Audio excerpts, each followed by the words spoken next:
Hello everyone. আসলে এখন শরীরটা একদম মোটেও ভালো লাগতেছে না, প্রচণ্ড ঘুম ঘুম আসতেছে। তো এই জন্য আসলে রাস্তায় থাকতে যাচ্ছি না, একটা রিস্ক। কারণ ঘুম চোখ নিয়ে রাস্তায় থাকার চেয়ে না থাকাই ভালো, কারণ যে কোনো সময় একটা দুর্ঘটনা হতেই পারে, এটাই স্বাভাবিক।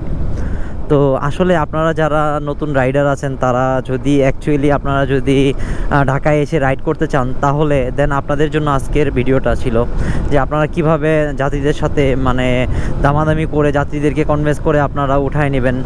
এটা আপনাদের জন্য একটা থিওরি ছিল। তো এই থিওরিটা যদি আপনারা কাজে লাগাইতে পারেন, তাহলে দেন আপনাদের রাইডটা ভালো হবে। আর যারা নতুন আসতেছেন ঢাকায়, তারা দেখা যায় মেবি আমার জানা মতে আর কি 7টা থেকে 8টার মধ্যে, 7টার মধ্যেই বের হয়ে গেলেন বা 6টার মধ্যেই বের হয়ে গেলেন। তো 7টা 6টার মধ্যে যদি বের হয়ে যান, আপনি অফিস টাইমটা পাইলেন। আর অফিস টাইমটাই হচ্ছে মেন টার্গেট। বাইকাররা আমরা যারা আছি, তারা বেশিরভাগ ফলো করি যে আপনার বিকেল সময়টা, যেমন এখন 5টার পর বা 4টার পর, এরকম একটা সময়ের পর থেকে দেখা যায় রাতে 10টা পর্যন্ত মারলে এমনিতে অনায়াসে 1000 টাকা মারা যাবে, এটা কোনো ব্যাপারই না। আবার এইদিকে আপনি যদি সকালে ভোর 6টা থেকে 12টা বা 1টা পর্যন্ত মারেন, দেখা যায় অনায়াসে 1200-1300 টাকা হয়ে যায়, এটা কোনো ব্যাপারই না। তো আসলে আপনারা যারা ঢাকায় আসে, অনেক সময় দেখা যায়, আমার ক্ষেত্রে এটা হয়েছিল যে আসলে আমি ঢাকার রাস্তা চিনতাম না। ঢাকার রাস্তা না চেনাতে আমার অনেক প্রবলেম হয়েছে, অনেক প্রবলেম ফেস করতে হয়েছে। এমনও যাত্রীরা আছে, সবাই দামাদামি করে যাইতো না, আমি ওই যাত্রীরা টার্গেট করতাম যে ভাইয়া আপনি কোথায় যাবেন, বলে যে আমি ধানমন্ডি যাব বা এক কথা যেখানেই যাক। আমি তখন ওনারে বলি যে ভাই তাহলে ভাড়া কত দিবেন, বলে যে 200 বা 250, যেটাই বলে। আমি বলে ভাই আমি রাস্তাটা চিনি না, ঢাকায় নতুন, তো আমারে একটু রাস্তাটা চেনাই নিয়ে যান। তো এটাই ছিল প্রথম টার্গেট। এটা যখন দ্বিতীয় টার্গেট আর এক বড় মানে সিনিয়র ভাই ছিল, সিনিয়র না আর কি, সেম বয়সী ফ্রেন্ডই বলা চলে। তো আসলে সে পরে আমার একটা ব্রেন দিল যে আপনার ম্যাপ নিয়ে একটু স্টাডি করতে। তো আসলে ম্যাপ নিয়ে পরে স্টাডি করলাম, যে 2-4 দিন একটু স্টাডি করলাম যে আসলে এরকম ম্যাপে আমি যদি সাপোজ আসি উত্তরা থেকে যাব ধরেন আপনার গুলশান 1 বা বনানী আপনি যাবেন, তো আমি কিভাবে যাব? ম্যাপে আপনি সার্চ দিবেন, ডিসক্রিপশনে আপনার গিয়ে ডেস্টিনেশনে যে আপনার মনে করেন সার্চ বারে সার্চ লিখে আপনার দিয়ে দিবেন, স্টার্ট করে দিবেন, দেন আপনি চলে যাবেন। এরকম একটা স্ট্যান্ড নিয়ে নেবেন, যে স্ট্যান্ডটা হলে আপনারা মোবাইল এইখানে রেখে সুন্দরভাবে রাইড শেয়ার করতে পারবেন। এটা হচ্ছে আপনার দ্বিতীয় স্টেপ। এক স্টেপ হচ্ছে যাত্রীরা আপনি উঠায় বলবেন যে ভাইয়া আমি রাস্তাটা চিনি না, যা ভাড়া তা দিয়েন। যাত্রীরা অনেক ভালো আছে, আপনারা অনেক সময় দেখবেন যে অনেকজন আসছে, সবাই তো আর সেম না, অনেকজন কম টাকা দিয়ে যাবে, অনেকজন বেশি টাকা দিয়ে যাবে, এরকম হবে। তো আপনার টার্গেট থাকবে, মূল টার্গেট থাকবে একটাই, যে সেটা হচ্ছে আপনি রাস্তা আপনার চিনতে হবে। রাস্তা আপনার চিনতে হবে, বেসিক্যালি আপনার একটাই চিন্তা থাকবে, আপনি 1 মাস পুরা মনে করেন ঢাকা সিটিতে মানে উলটপালট করে ফেলবেন, এরকম একটা টার্গেট থাকা লাগবে আপনার। যদি এরকম টার্গেট নিতে পারেন, তাহলে রাস্তা চেনা কোনো ব্যাপারই না ভাই। রাইড শেয়ারের আজকে প্রায় দেড় বছর প্লাস আর কি। হ্যাঁ, তো 1.5 বছর আমি অনেক জায়গায় এখনও পর্যন্ত চিনতে পারি না, এখনও ম্যাপের সাহায্য আমাকে নিতে হয়, গুগল ম্যাপের। তো ভাই আপনাদের জন্য এটা কঠিন কোনো কিছু না।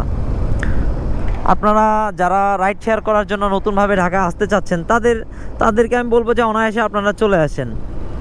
আপনারা অনেকজনে কমেন্ট বক্সে বলছেন যে আসলে বাইক চালাইতে হলে কি পেশাদার লাইসেন্স লাগবে না অপেশাদার লাগবে। ভাই আপনার তো পেশাদার, আপনি তো আর মনে করেন পেশাদারই করতেছেন না, এটা আপনার পার্সোনালি বাইক, সেহেতু আপনার পার্সোনাল হইলেই হবে, হালকা পরিবহন দিলেই হবে, কোনো সমস্যা নাই ভাই, এটা নিয়ে কোনো প্যারা নেবেন না। তো আসলে আমি যখন প্রথমে ঢাকায় রাইড শেয়ার করতে আসি, ভাই আমি কি বলবো, মানুষ যে ভাড়া 250 টাকায় যেত, মানে 250 টাকাও যেত না, আমি সে ভাড়া 150 টাকায় যেতাম। কারণ আমার টার্গেট ছিল একটা, যে আমার যেহেতু আমি রাইড শেয়ার করে মানে আমার রুজি রোজগার করব, সেক্ষেত্রে আমাকে রাস্তা চিনতে হবে আগে। তো ভাই আমি এইভাবে রাস্তা চিনতাম। অনেকজন নেমে বলতো ভাইয়া যে ভাড়া এটা 200, ভাই 20 টাকা বেশি রাখেন, নিয়ে নিতাম। আবার অনেকজন ভাই আছে কিছু মানে আসলে ওই রকম টাইপের থাকে না, ভাই ভাড়া এইখানে তো 150 টাকা, না আমি 150 টাকা দিত। আমি পরে অন্যজনকে জিজ্ঞেতাম, ভাই আপনি তো লসে আসছেন। ভাই কিছু করার নাই আসলে, অ্যাটলিস্ট আমার টার্গেট ওই একটাই ছিল, যে আমার যেহেতু রাইড শেয়ার করতে হবে, তো সেহেতু আমাকে আগে রাস্তা চিনতে হবে, এটাই ছিল আমার মূল উদ্দেশ্য। তো যাই হোক, অনেক সময় আমি এই যে কুড়িল বিশ্ব রোড যে ফ্লাইওভারটা ছিল, তখন আমি নতুন বাজারে ছিলাম আমার এক ছোটো ভাইয়ের সঙ্গে। হ্যাঁ, তো আমি প্রায় সময় রাস্তা হারাই যেতাম। আমি যদি যাব মনে করেন ধরেন আপনার নতুন বাজারে, আমি চলে গেছে ভাই উত্তরায়, আবার কোনোদিন যাত্রীরা নিয়ে ভাই মানে এটা আসলেই খুব মানে হাস্যকর কাহিনী। আমি অনেক সময় যাত্রীরা নিয়ে মনে করেন আমি যাব উত্তরায়, সেদিন আবার উঠে গেছি আবার মনে করেন নতুন বাজারের দিক, যমুনার দিকে আমি উঠে গেছি বনানী থেকে আসার পথে। এরকম ভাই হিজিবিজিতে আমি অনেক পড়ছি। তো আসলে ভাই কিছু করার নাই, আসলে কি বলবো, এটা মানে এটা হচ্ছে ভাই আপনার নিজের চেষ্টা ভাই। আমি এখনও ভাই আমি অনেক রাইডারদেরকে জিজ্ঞেস করি, ভাই আপনি কি ঢাকা শহরের ফুল সিটির জায়গা চেনেন? ভাই অনেক সময় বলে যে চেনা রাস্তাটাও ভুলে যায়। ভাই আমার সঙ্গেও এরকম হয়। যাত্রী কিছুক্ষণ আগেও আমার একটা যাত্রী পল্লবী মানে যমুনা ফিউচার পার্ক থেকে পল্লবী বলবে, আমি পল্লবী চিনতে পারতেছি না, কিন্তু পল্লবীটা কই? আমি হুট করে বলছে ভাই উত্তরে 11 নম্বর সেক্টর নাকি? ভাই তখন হেসে ফেলে বলতেছে ভাই আপনার ওইটা ওই জায়গা না, মিরপুর 11। আমি বলতে ভাই চিনছি ভাই। এরকম হয় ভাই, সচরাচর এটা হবে। এটা নিয়ে কোনো প্যারা খাওয়ার কোনো দরকার নেই। হ্যাঁ, তো আপনারা যারা রাইড করতে চাচ্ছেন তারা ভাই মানে বাসায় যদি একটা সুন্দর বাইক থাকে বা আসলে যদি কোনো কর্মস্থলে না থেকে থাকেন, তাহলে আপনারা আমি বলবো যে আপনারা রাইড করতে ঢাকা শহর চলে আসেন ভাই। নির্দ্বিধায় আপনি প্রত্যেকটা দিন 1500 থেকে 2000 টাকা ইনকাম করতে পারবেন ইনশাল্লাহ। ভাই জীবনটা মেলা কঠিন ভাই, যে কঠিনের কোনো শেষ নেই ভাই। বাস্তব অভিজ্ঞতা থেকে ভাই মেলা কিছু শিখেছি ভাই, আসলে যেটা আপনাদেরকে বলে বোঝাতে পারবো না। আপনারা মানে কি বলবো ভাই, আপনারা যে কোনো জায়গায় একটা জব করেন, দেখেন ভাই আপনাদের জবটা সর্বোচ্চ আপনারা যদি ভাই গার্মেন্টস লেভেলের কথাটাই আমি বলি, কত ভাই বেতন হবে? মনে করেন 12 ঘন্টা ডিউটি বা 14 ঘন্টা ডিউটি করে হয়তো বা 20-22 হাজার টাকা ইনকাম করতে পারবেন, তার বেশি না।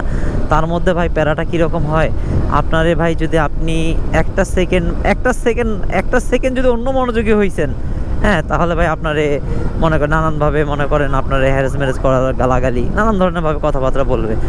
এখন আবার গার্মেন্টস সেক্টর ভাই সরকারি চাকরির চেয়েও বেশি হয়ে গেছে। তো তারপর দেখেন আপনি যদি ভাই বাথরুমে গিয়ে মনে করেন 5টা মিনিট থাকেন, তারপরও ভাই আপনারে খুঁজবে ভাই, তারপরও আপনারে খুঁজবে যে কোথায় গেল সে ব্যক্তি। এরকম একটা অবস্থা ভাই। সেক্ষেত্রে আমি আপনাদেরকে যারা রাইড শেয়ারিং করতে আগ্রহী তাদেরকে বলবো ভাই, আপনারা সবাই মানে আপনারা রাইড শেয়ার করতে পারেন নির্দ্বিধায়। এইখানে কোনো আপনার মনে কোনো কিঞ্চিত পরিমাণ কোনো কিন্তু রাখবেন না ভাই। তবে হ্যাঁ ভাই, রাস্তাঘাটে ছিনতাই, দুর্ঘটনা এগুলো কমন ব্যাপার ভাই। আপনারে মানে দেখে শুনে চলতে হবে। আপনি বাইক চালাচ্ছেন, পিছনে লুকিং গ্লাস ফলো করতেছেন না, সামনে ফলো করতেছেন না, অন্য মনস্কতা হয়ে গেছেন, হ্যাঁ, তাহলে তো ভাই অ্যাক্সিডেন্ট কনফার্ম, কোনো মিস নাই।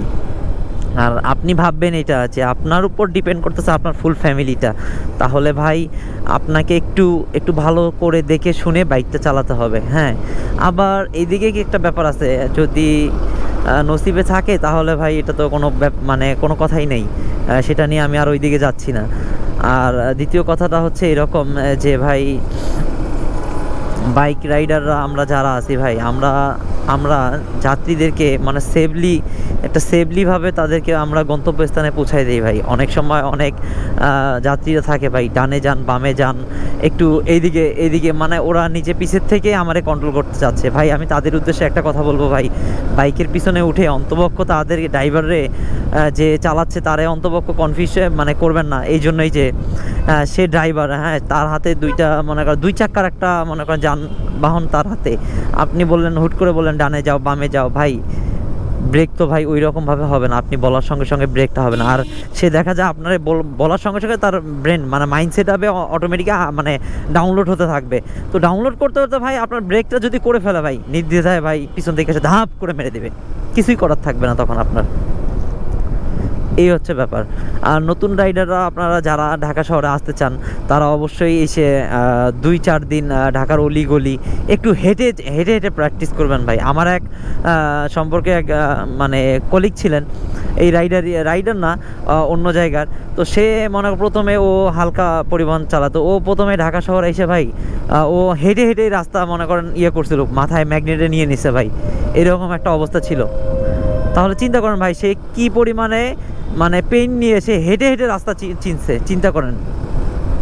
তো ভাই আপনারাও মানে আপনাদের জন্য না ভাই, আপনারা হাঁটারও লাগবে না, আপনারা ভাই সুন্দরভাবে বাইকে নিবেন আস্তে আস্তে, একাই সিগন্যালে চলে যাবেন ভাই। আর নতুন রাইডাররা আপনারা যারা আছেন ভাই সবসময় সিগন্যাল ফলো করবেন, মানে সবসময় সিগন্যালের পিছে থাকার চেষ্টা করবেন, মানে 2 4 5টা বাইকের পিছনে থাকার চেষ্টা করবেন। কারণ কেননা এটা আমার ক্ষেত্রে হয়েছিল ভাই, সামনে থাকছিলাম, দেখা যায় হুট করে সিগন্যাল দিয়ে দিছে, আমি সিগন্যাল ক্রস করে চলে গেছি, সিগন্যাল ফলো করতে পারি নাই, সেক্ষেত্রে ভাই মামলা খাইছি, আমি অনেক খাইছি। হ্যাঁ, তো এটা একটা আপনাদের একটা ভালো একটা টেকনিক শিখিয়ে দিলাম যে আপনারা সবসময় সিগন্যালের পিছে থাকবেন, দেখবেন যে সিগন্যাল ছাড়ছে তারপর আপনারা চলে যাবেন, সেক্ষেত্রে আর আপনাদের কোনো মামলার মোকদ্দমায় পড়তে হবে না। এটা আপনাদেরকে একটা আমি শিখিয়ে দিচ্ছি ভাই, আমার সঙ্গে এগুলো ঘটনা হয়েছিল ভাই, যার জন্য আমি ভুক্তভোগী ভাই। এমনও জায়গা ছিল, আমি প্রথম ফার্স্ট যেদিন আমি ভাই মানে ঢাকার মধ্যে আপনার মামলা খাই, সেটা হচ্ছে আপনার সদরঘাটে একটা একমুখী রাস্তা ছিল ভাই। তো আমি ওইটা এক রিক্সাওয়ালা বললাম, মামা আমি গুলিস্তান যাবো, আমি শুধু গুলিস্তান না চিনি, কিন্তু ওই জায়গাটা আমি চিনতাম না। তো বললাম যে ভাই আমি কোন দিক দিয়ে যাবো, রিক্সাওয়ালা মামা বললো, মামা আপনি এটা দিয়ে চলে যান, তাড়াতাড়ি চলে যেতে পারবেন।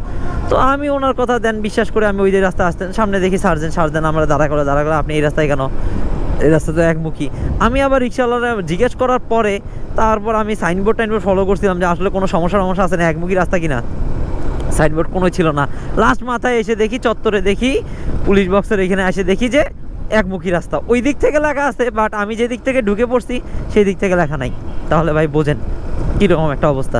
যাই হোক, তারপরে ওনারা অনেক রিকোয়েস্ট করলাম যে ভাই আসলে আমি ঢাকায় নতুন, 5 7 দিন রাইড করার আমার বয়স, ভাই আমি চিনি না, এক রিক্সাওয়ালা চাচারা মানে মামারে জিজ্ঞেস করছি, সে বললো যে এটা দিয়ে আসতে। তো ভাই তখন পুলিশ মানে হাসলো আমার শুনে, পরে বললো যে ভাই কিছু করার নাই, আপনার মামলা খাইতে হবে। অনেক রিকোয়েস্ট করলাম যে ভাই আসলে নতুন মানুষ, একটু যদি স্যাক্রিফাইস করা যায়, বলে না ভাই কোনো ওয়ে নেই। তো যেহেতু ভুল করে ফেলছি সেখানে তো আর ওইখানে কোনো করার কিছুই নেই। তারপরে মামলা খেয়ে নিলাম, তারপর থেকে মনে করেন খুব সজাগ থাকতাম যে একমুখী রাস্তা কোনগুলো, সেই রাস্তাগুলো দিয়ে যেতাম না। হ্যাঁ, এই বিষয়গুলো আপনারা ফলো করবেন, দেন ভাই মামলা তো দূরের থাক, আপনারা সুন্দরভাবে মনে করেন।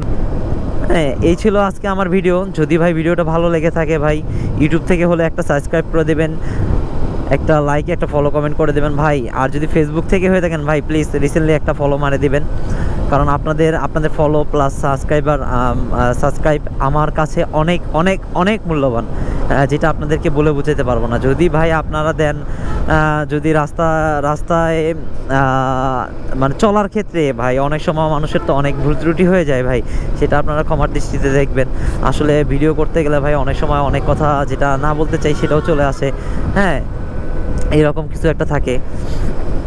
তো আপনারা যারা রাইড দিতে চাচ্ছেন ভাই, নির্দ্বিধায় ঢাকা শহর চলে আসেন ভাই। যদি কোনো হেল্পের কোনো প্রয়োজন হয় তাহলে ভাই অবশ্যই আমাকে জানাবেন, যতটুকু পারি ইনশাল্লাহ আপনাদেরকে হেল্প করব। ধন্যবাদ ভাই, ভালো থাকবেন সবাই, সুস্থ থাকবেন। দেখা হচ্ছে আপনাদের সঙ্গে নতুন একটি ব্লগ।